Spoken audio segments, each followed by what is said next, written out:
Andrés, ¿cómo fueron los primeros pasos en la vida profesional?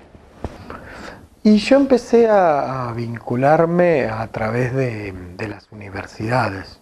Yo empecé como ayudante de cátedra y vi que iba por ahí buscando cátedras que me interesaban, y esas personas, los titulares que estaban ahí, los adjuntos, trabajaban en esas áreas y me empezaban a ir derivando cosas, o iban apareciendo propuestas, cosas. Invertí, te diría, 4 o 5 años prácticamente ad honorem gratis en lo que era la docencia, pero me llevaba toda esa trama de relaciones y de experiencias.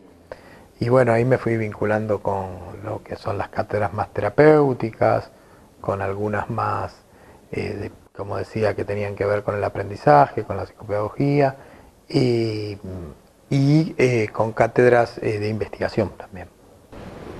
Sí, esto en la universidad, al principio fue en la Universidad de Belgrano, vos. En la Universidad de Belgrano, enseguida derivé, yo entendí que rápidamente, por ahí yo me sentía un poco más grande por haber perdido unos años antes, o sea, mayor de edad de los que se habían recibido conmigo, entonces sentía que tenía un poquito menos de tiempo.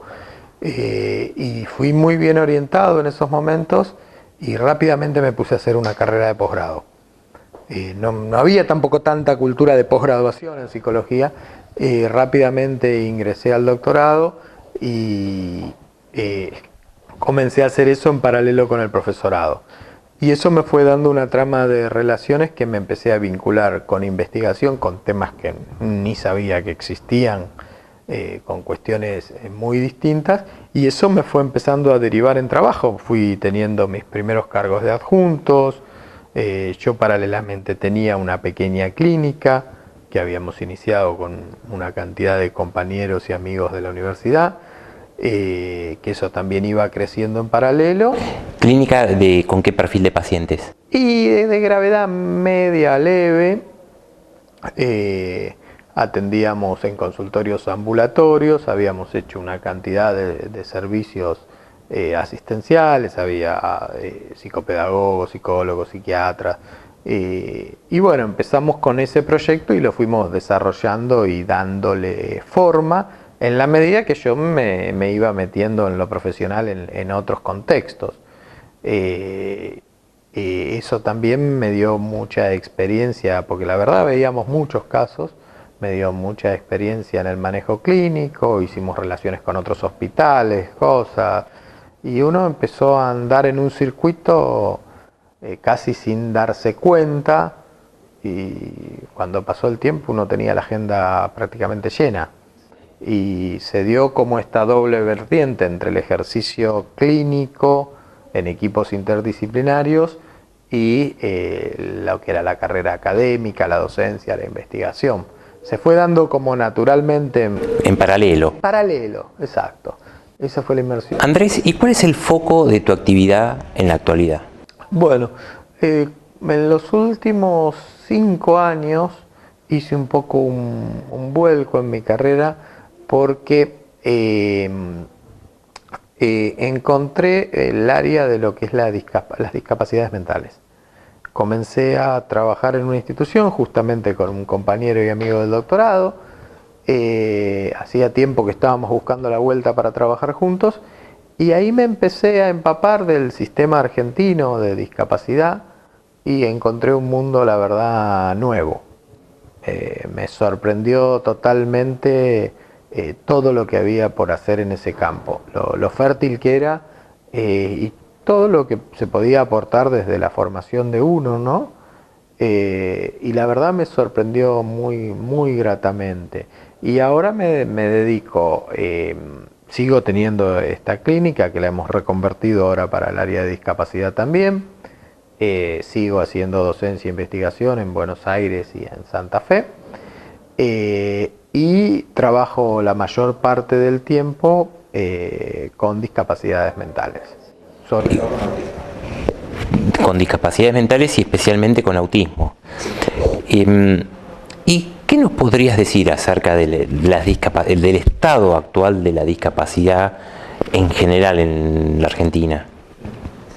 Mira, lo primero que me sorprendió de la Argentina, uno muchas veces es muy crítico del país donde está, me sorprendió que verdaderamente tiene leyes de avanzada en este sentido y que en muchos casos hace punta en lo que refiere a la asistencia social del discapacitado.